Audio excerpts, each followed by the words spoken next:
ఎక్కడెక్కడి నుంచో కొట్టుకొచ్చిన ఇసుక రేణువులు ఓ చోటుకొచ్చినట్టు, ఎక్కడెక్కడ ఏ ఏ లోకాల్లో ఉన్నటువంటి ఆత్మలు ఒక ఊళ్ళోకి,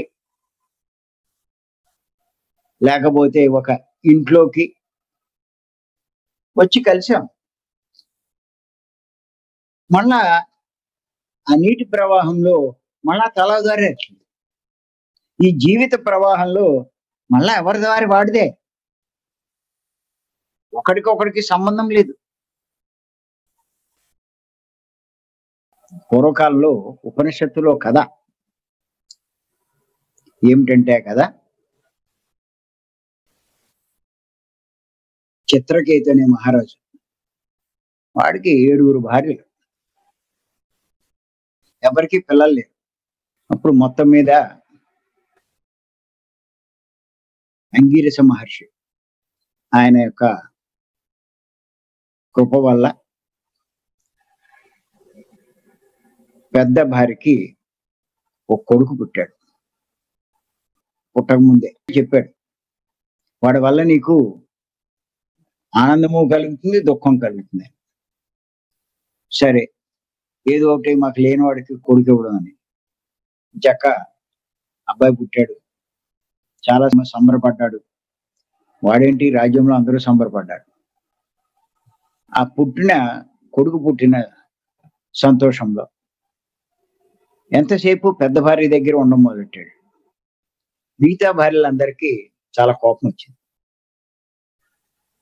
ఆ కొడుకు ఉండబట్టే కదా ఆవిడ దగ్గర ఉంటున్నాడు, మనల్ని అందరినీ అసలు చేశాడని వీళ్ళంతా కలిసి మొత్తం మీద ఓ పన్నాగం పన్ని విషం ఇచ్చి ఆ కొడుకుని చంపేశారు. కొంచెం ఎదిగిన తర్వాత ఎప్పుడైతే చంపేశాడో విపరీతమైనటువంటి దుఃఖంలో పడిపోయాడు. చిన్నపిల్లవాళ్లే ఏడుస్తున్నాడు, కింద పడి దూతూ. లేక కలిగిన కొడుకు ఇలాగైపోయాడు. అప్పుడు అంగీరస మహర్షి, నారదుడు ఇద్దరు కలిసి రాజు దగ్గరకు వచ్చాడు. ఏమిటి రాజా, నువ్వు ఆ దుఃఖం ఏంటి, నువ్వు ఎవరు అనుకుంటున్నావు, అసలు చంటి పిల్లవాళ్ళు ఏడుస్తున్నావు ఏంటి, ఇంత అజ్ఞానంలో ఉన్నవేటి, నువ్వు వాడు నీ కొడుకు అని అనుకుంటున్నావు. శరీరం వాడు కాదు, శరీరం వాడు అనుకుంటున్నావు. వాడు ఎక్కడి నుంచో వచ్చినటువంటి ఆత్మ, మళ్ళా ఎక్కడికో పోతుంది. ఇక్కడ ఊరికే మీరు ఇద్దరూ కలిశారు అంతే తప్ప మళ్ళా ఎవరి దారి ఆడదే అని ఏం చేశారంటే, నీకు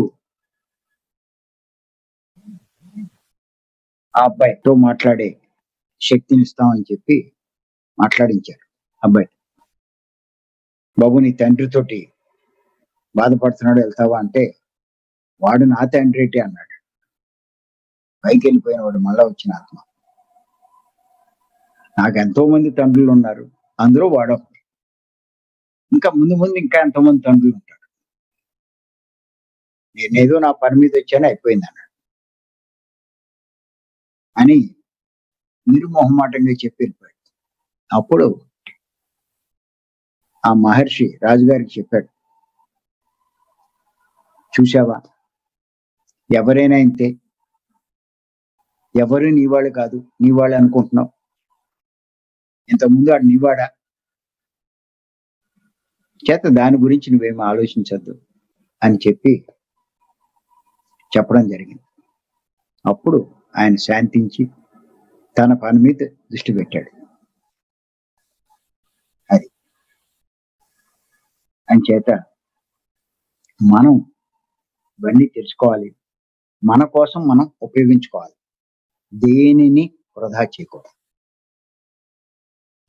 ఇదే పత్రి గారి దగ్గర నేను నేర్చుకున్నాను.